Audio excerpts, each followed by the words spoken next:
성도들을 격려하기 위하여 쓰여진 서신입니다. 고난의 원인이 주님을 믿는 믿음이기에 그들이 그리스도로 인하여 당하는 고난을 이해하며 믿음으로 극복해야 할 필요가 있었던 것입니다. 사도 베드로는 소아시아 5지방에 흩어져 있던 그리스도인들에게 서신을 보내고 있습니다. 그들은 자신의 전통적인 종교를 버리고 그리스도를 믿는 믿음을 소유한 그리스도인들입니다. 그들은 가족이나 친척들로부터 버림받고 사회에서 소외되어 나그네처럼 그렇게 살아가고 있는 사람들이었습니다. 더욱이 이들은 로마 황제로부터 극심한 핍박의 대상이 되고 있습니다.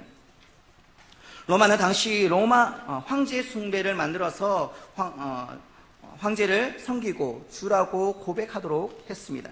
그러나 그리스도인들은 고난을 받게 되려는 것을 알면서도 주는 하나님밖에 없다는 것을 선포하며 믿음으로 황제 숭배를 거부하게 됩니다.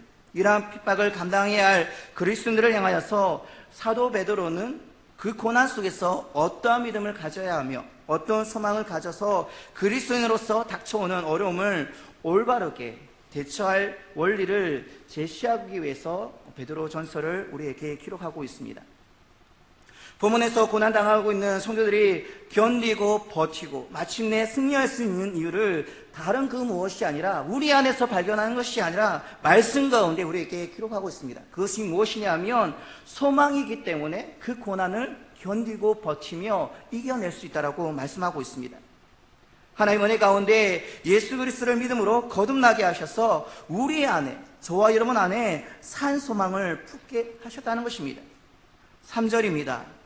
우리 주 예수 그리스도의 아버지 하나님을 찬송하리로 그의 많으신 긍휼대로 예수 그리스도를 죽은 자 가운데서 부활하게 하심으로 말미암아 우리를 거듭나게 하사 산 소망이 있게 하시며.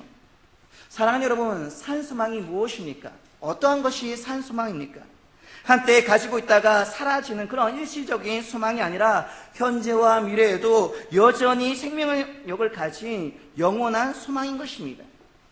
이는 예수 그리스도의 사망 권세에 이기시고 부활하심으로 인하여서 그리스도의 하나님심을 증명할 뿐만 아니라 성도들이 그리스도 안에서 누리게 되는 영원한 소망을 보여주는 것입니다. 이 소망은 우리가 붙잡고 놓지 말아야 할 소중한 보배입니다. 우리의 어떤 상황 속에서 그것을 놓고 버리는 것이 아니라 어떠한 상황 가운데서도 어떠한 고난이 닥쳐온다 할지라도 놓지 말아야 할 소중한 보배인 것입니다. 여러분, 3년 전 2015년에 벤츠 골프채 사건을 혹시 기억하십니까? 한 중년 남성이 벤츠 판매점 앞에서 골프채로 자신이 구입한 벤츠 차량을 부수는 장면이 방송에 나와서 큰 이슈를 일으켰습니다. 억대가 넘는 벤츠 차량을 사정없이 부숴뜨린 이유가 무엇일까 하고 많은 사람들이 궁금해했습니다. 그 사정은 이랬습니다. 그분의 오랜 소원이 벤츠 차량을 구입하여서 모는 것이었습니다. 오랫동안 모은 돈과 할부를 합쳐서 꿈에 그리던, 그렇게 소망했던 차량을 구입했습니다. 그런데 그 벤츠 차량이 주행 중에 멈추면서 가족의 생명까지 위협받는 상을 겪게 된 것입니다. 벤츠 회사의 그 차량에 대한 수리와 교환 요구를 했음에도 불구하고 성의 없이 대하는 모습에 큰 실망을 느끼고 분노한 그 사람은 벤츠 차량을 부수게 된 것입니다. 후에 인터뷰 영상에서 그가 벤츠 차량을 부순 이유는 자신이 그렇게 오래도록 품었던 그 소망이 무너졌기 때문이라고 말했습니다. 자신이 오랫동안 꿈을 갖고 마침내 벤츠 차량을 소유했는데 그 차량이 주행 중에 멈추면서 오히려 그 차량으로 인해서 가족의 생명을 위협하는 지경까지 이르게 될 때 그는 자신의 소망이, 자신의 꿈이 무너지는 듯한 느낌을 받았다고 얘기했습니다. 인생의 꿈을 벤츠를 소유하고 주행하는 것에 꿈을 둔 그 모습에 이 세상 사람들의 모습을 보게 되어집니다. 이러한 꿈은 영원한 소망과 비교할 수 없습니다. 이 세상의 꿈인 것입니다. 안개와 같이 사라지며 자신에게 실망감을 주는 그러한 소망이요 꿈인 것입니다. 그러나 성경은 우리에게 그리스도 안에서 누리는 영원하며 살아있는 소망에 대해서 보여주고 말씀해주고 있습니다. 그렇다면 우리가 이 산 소망을 품을 수 있는 이유가 무엇입니까? 이유가 무엇입니까? 어떻게 해서 그 산 소망을 우리가 품을 수 있는 것입니까? 첫 번째로 우리는 그리스도의 보혈로 거듭났기 때문에 그렇습니다. 3절에 보시면 예수 그리스도를 죽은 자 가운데서 부활하게 하심으로 말미암아 우리를 거듭나게 하사라고 기록하고 있습니다. 거듭나다의 의미는 무엇입니까? 거듭나다의 의미는 다시 태어나다라는 뜻을 가지고 있습니다. 예수님께서 니고데모에게 거듭나지 아니하면 하나님의 나라를 볼 수 없다라고 하신 말씀을 우리는 기억합니다. 사람이 어떻게 다시 태어날 수 있을까요?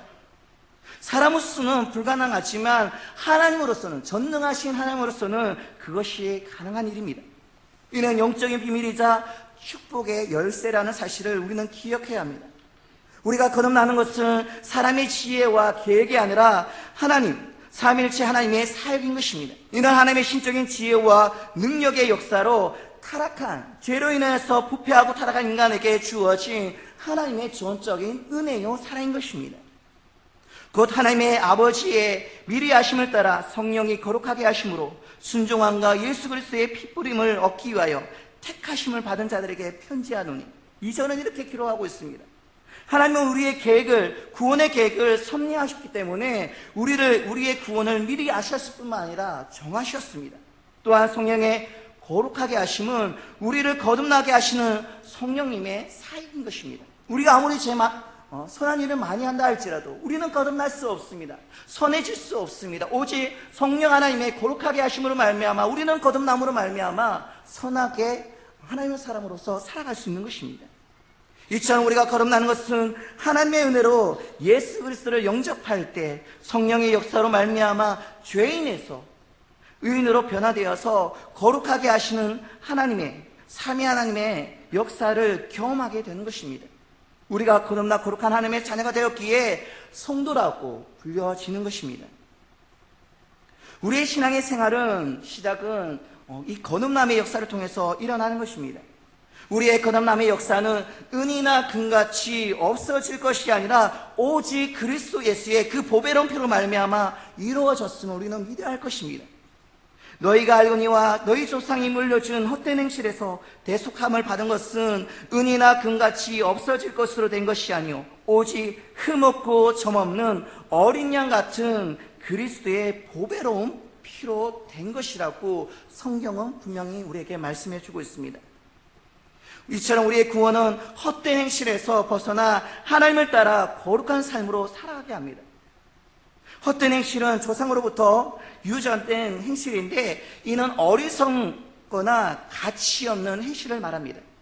이는 하나님의 자녀들이 구원받기 이전에 살았던 우상 숭배와 같은 삶과 같이 허무하고 어리석은 삶으로 어두운 삶에 굴복된 삶을 의미하는 것입니다. 죄에 굴복한 삶을 말하는 것입니다. 사탄 마귀의 그 유혹에 넘어져서 어리석은 삶을 살아가는 것을 의미하는 것입니다. 구원은 이러한 어둠의 세력으로부터 완전히 분리되어서 거룩한 삶으로 살아가는 것입니다. 이쪽 한 발 저쪽 한 발 그렇게 양다리 걸치며 살아가는 것이 아니라 온전히 하나님의 사람으로 거듭남으로 말미암아 새 사람의 옷을 입고 그 삶을 살아가는 것이 거듭난 하나님의 사람으로서의 삶을 말하는 것입니다. 또한 성경 가운데 기록된 대속함을 받는 것은 전쟁의 포로나 노예에 대한 몸값으로 지불된 돈을 지칭하는 의미입니다. 이는 그리스도께서 죄의 노예로 살아가던 우리를 구원하시려고 자신의 피, 은과 금이 아닌 자신의 피를 흘려서 그 대가를 대신 치러 주신 것을 의미합니다.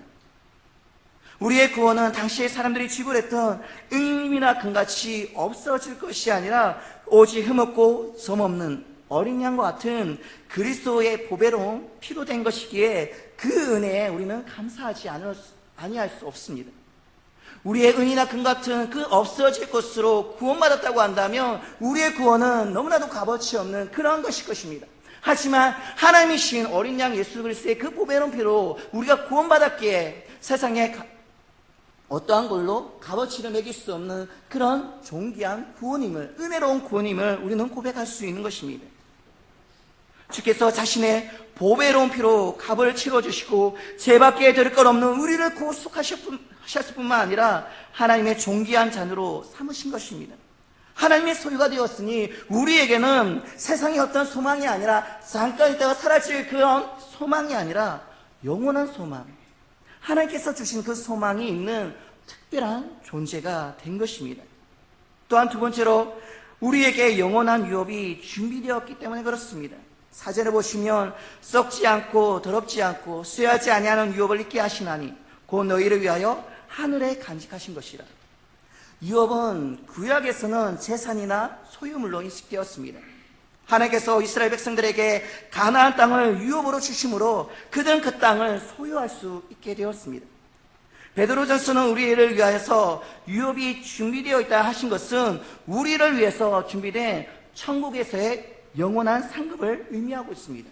유업은 하나님께서 양자 삼으신 우리에게 주시는 상속이며 영원한 상급인 것입니다. 우리 위하여 준비된 영원한 유업의 특징이 무엇입니까? 하나님께서 이토록 주시고 원하시는 그 유업의 특징이 무엇입니까? 그것은 바로 썩지 않고 더럽지 않고 쇠하지 아니하는 영원한 유업인 것입니다. 우리가 가진 것은 잠시 있다가 사라지는 것입니다. 그것을 우리가 영원토록 가지고 간다고 해서 그것이 영원한 것이 아니라 없다가 사라지는, 있다가 사라지는 그러한 것입니다. 하지만 하나님께서 우리에게 주시는 것들은 영원한 것이요, 그것을 통해서 주는 기쁨은 영원한 기쁨이라는 것입니다. 그것은 우리를 위한 영원한 철소이며 면류관이며 상급인 것입니다. 그리고 하늘에 준비된 상급은 우리를 위하여서 하나님의 능력으로 보호받고 있습니다. 우리가 지키고 노력한다 할지라도 우리가 가진 것은 남에게 빼앗길 때가 종종 있습니다. 잃어버릴 때가 많습니다. 하지만 우리가 하늘에 쌓아놓은 영원한 상급은 하나님의 능력으로 말미암아 보호받기 때문에 그것은 잃어버리지 아니하고 빼앗기지도 않는다라고 말씀하고 있습니다. 그러므로 우리는 이 땅에서 하나님의 자녀로 살아가면서 천국을 향한 그 상급에 대한 소망을 가지고 살아가야 하는 것입니다. 사랑하는 여러분, 자녀를 위한 부모의 심정이 어떠합니까? 굳은 일을 말대하지 않고 일을 하면서 자녀를 위해서 수고를 아끼지 아니합니다. 왜 그렇습니까? 자녀들을 위한 그 소망이 있기 때문에 부모들은 아낌없이 자신의 모든 것을 드립니다. 마찬가지입니다. 그리스도가 주시는 영원한 상급이 하늘에 간직되어 있기 때문에 고난당하는 그리스도인들은 살 소망을 품을 수 있는 것입니다. 우리의 어떠함이 아니라 하나님께서 우리의 참된 소망의 주인이 되시기 때문에 우리는 포기하지 않고 그 고난 가운데 좌절하지 않을 수 있다는 사실입니다. 이 땅의 고난만을 바라본다면 우리는 낙심할 수밖에 없어요. 좌절할 수밖에 없습니다. 그로 인하여서 믿음을 잃어버리게 되지만 그리스도를 바라보는 그 믿음의 눈은 우리를 위하여서 예비하신 영원한 유업을 바라보면서 주님의 때를 기다리는 소망의 삶을 살아가게 한다는 것입니다. 사랑하는 여러분, 육체의 그 욕망의 눈으로 우리의 삶을 바라보는 것이 아니라 믿음의 눈으로 하나님께서 우리에게 예비하신 그 유업을 바라보는 소망 가운데 살아가는 저와 여러분 되시기 바랍니다. 어떠한 고난이, 어떠한 아픔이 있다 할지라도 이 땅 가운데서의 그 아픔을 인하여서 우리에게 주신 하나님의 그 믿음을 잃어버리는 것이 아니라 그 믿음으로 말미암아 하나님을 바라보며 그 고난을 딛고 일어설 수 있는 저와 여러분 되시기를 주님의 이름으로 축원드립니다. 세 번째로, 고난의 연단으로 정금 같은 믿음을 얻기 때문에 그렇습니다. 7절에 보시면 너의 믿음의 확실함은 불로 연단하여도 없어질 금보다 더 귀하여 예수 그리스도께서 나타나실 때에 칭찬과 영광과 존귀를 얻게 할 것이니라. 사도 베드로는 여러 가지 시험을 인하여서 잠깐 근심하게 되지만 결국은 크게 기뻐한다라고 고백하고 있습니다. 믿음의 사람에게도 여러 가지 시험이 올 수 있습니다. 믿는다라고 해서 고난이 없을 수 없습니다. 믿는다고 해서 오히려 더 큰 고난이 있을 수 있습니다. 인생에서 다양한 모습으로 시험이 찾아올 때 우리는 잠깐 근심하게 되지만 그 안에서 고난의 목적과 섭리를 깨닫게 되면서 오히려 우리는 크게 기뻐하게 된다는 사실입니다. 그래서 야고보서 1장에서는 내 형제들아 너희가 여러 가지 시험을 만나거든 온전히 어떻게 하라고요? 기쁘게 여기라고 말씀하고 있습니다. 우리가 여러 가지 시험을 만나거든 온전히 기쁘게 여기라고 한 것은 우리로 하여금 온전하고 구비하여서 조금도 부족함이 없는 성숙한 사람으로 변화시켜 주기 때문에 그렇습니다. 만약에 그 고난이 우리로 하여금 믿음을 잃어버리고 하나님의 사람으로서 살아갈 힘을 잃어버리게 한다면 그것은 아닐 것입니다. 하지만 그 고난으로 인하여서 오히려 주님을 더 바라보게 함으로 말미암아 성숙한 하나님의 사람으로 변화시켜주기 때문에 그 고난은 우리에게 은혜가 되어진다는 사실입니다. 오늘 말씀 가운데 확실함으로 기록되어진 이 단어는 이전 성경에는 시련으로 번역되어 있습니다. 이 시련의 뜻은 증명과 시험입니다. 금을 깨끗하기 위해서는 반드시 거치는 과정으로 불을 통과하는 과정이 있습니다. 불로 연단해서 그 안에 불순물을 제거해야지만 순금, 점검이 될 수 있기 때문에 그렇습니다. 이는 시련이 지속적인 연단의 과정임을 보여주고 있습니다. 사랑하는 여러분, 한번 그 금이 연단받아서 순금이 될 수 있습니까? 그 안에 많은 불순물이 섞여 있기 때문에 여러 가지 지속적인 연단의 과정을 통해서 지내야지만 참된 순금으로, 정금으로 변해질 수 있습니다. 구약에서 하나님께서 이스라엘 백성들의 순종의 여부를 시험하셨던 것처럼 하나님의 자녀들이 믿음의 연단을 통해서 순종하는 그러한 믿음의 자녀로서 정금 같은 믿음의 사람으로 변화되기를 하나님께서는 원하시는 것입니다. 그러므로 성도들에게 믿음의 시련이 연단의 과정에서 반드시 나타나는 것입니다. 믿음의 연단을 통과해서 그 순결한 믿음의 사람으로 말미암아 하나님께 영광과 존귀와 칭찬을 받게 된다는 사실입니다. 즉 우리의 삶이 주님께 큰 영광이 된다는 사실입니다. 사랑하는 여러분, 고난을 당한다고 해서 우리의 믿음의 연약함으로 해서 그것을 당한다고 생각하지 마시기 바랍니다. 어쩌면 더 성숙하고 성장하기 위해서 하나님께서 주시는 연단의 과정임을 기억하시면서 오히려 그 고난이 주님께 영광이 될 수 있음을 감사하면서 믿음으로 견뎌내시기를 바랍니다. 믿음의 사람들에게는 어떠한 절망 속에도 하나님의 함께하심과 그분의 섭리를 발견할 수 있습니다. 왜요? 어떻게 발견할 수 있습니까? 그에게는 믿음이 있기 때문에 그렇습니다. 우리의 삶에 찾아오는 고난에서 하나님께서 우리를 연단하심으로 진정한 믿음의 사람으로 빚어가시는 하나님의 섭리를 발견하기에 기뻐할 수 있습니다. 욥은 고난 속에서 이렇게 고백합니다. 그러나 내가 가는 길을 그가 아시나니 그가 나를 단련하신 후에는 내가 순금같이 되어 나오리라. 욥이 고난에서 그를 연단하시는 하나님의 뜻을 발견하게 되어지니까 순금같이 되어 나오리라고 고백하고 있는 것입니다. 우리는 스스로의 지식과 명성을 얻을 수 있습니다. 그런 노력으로 통해서 사람들에게 인기를 얻을 수 있습니다. 하지만 우리로 하여금 하나님의 사람으로 빚어가시는 분은, 세우시는 분은 하나님이심을 기억하시기 바랍니다. 그분이 우리를 훈련하시는 곳은 고난의 현장에서 용광로와 같은 불같은 시험을 통과하게 하시는 것입니다. 오늘의 고난의 현장에서 기쁨으로 감당하며 주님 오실 날을 칭찬과 존귀를 얻는 모습으로 우리는 소망을 발견해야 합니다. 이처럼 산소망을 가진 성도는 그렇다면 어떠한 삶을 살아가야 할까요?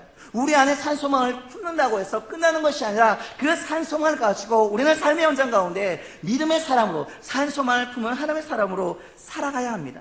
그렇다고 한다면 어떠한 삶을 살아가야 할까요? 첫 번째로 우리는 모든 행실에서 거룩한 하나님의 사람이 되어야 합니다. 거듭난 하나님의 사람들은 두 가지 삶을 경험했습니다. 그 두 가지 삶이 무엇입니까? 구원받기 전의 삶과 구원받고 난 후의 삶인 것입니다. 구원받기 전의 삶은 육신적인 것이요 세상적인 삶입니다. 그러므로 베드로는 이렇게 권면합니다. 14절과 15절입니다. 너희가 순종하는 자식처럼 전에 알지 못한 때에 따르던 너희 사육을 본받지 말고 오직 너희를 부르신 거룩한 이처럼 너희도 모든 행실에 거룩한 자가 되라. 거룩한 자가 되라고 하나님께서 우리에게 분명하게 말씀해 주고 있습니다. 이제는 우리는 거듭난 하나님의 순종하는 자녀가 되었습니다. 성령의 거룩하게 하심을 입었기 때문에 모든 것이 이전과 다른 모습으로 새롭게 되었습니다. 우리의 거듭남은 망령된 행실에서 구속된 것입니다. 그러므로 우리는 이전의 사육을 본받아서는 안 됩니다. 이전의 사육이란 육체의 욕망을 말하는 것입니다.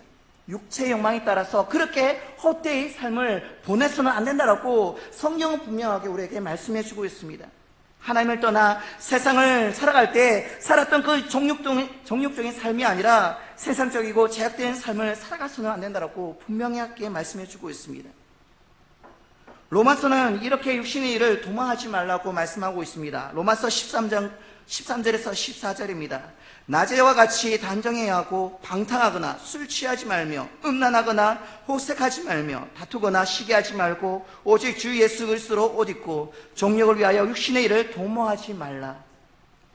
이전의 삶은 방탕이며 술 취하는 것이며 음란과 간음과 같이 호색하며 다투며 시기하는 삶을 의미합니다.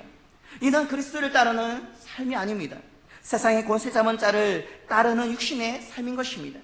우리의 구원은 하나님의 자녀로서 은혜를 누리는 것입니다. 그리스도의 생명이 우리 안에 거하시며 우리로 하여금 영생의 삶, 세상이 누릴 수 없는, 세상이 줄 수 없는 그 영원한 삶을 살게 하시는 은혜를 누리는 것입니다.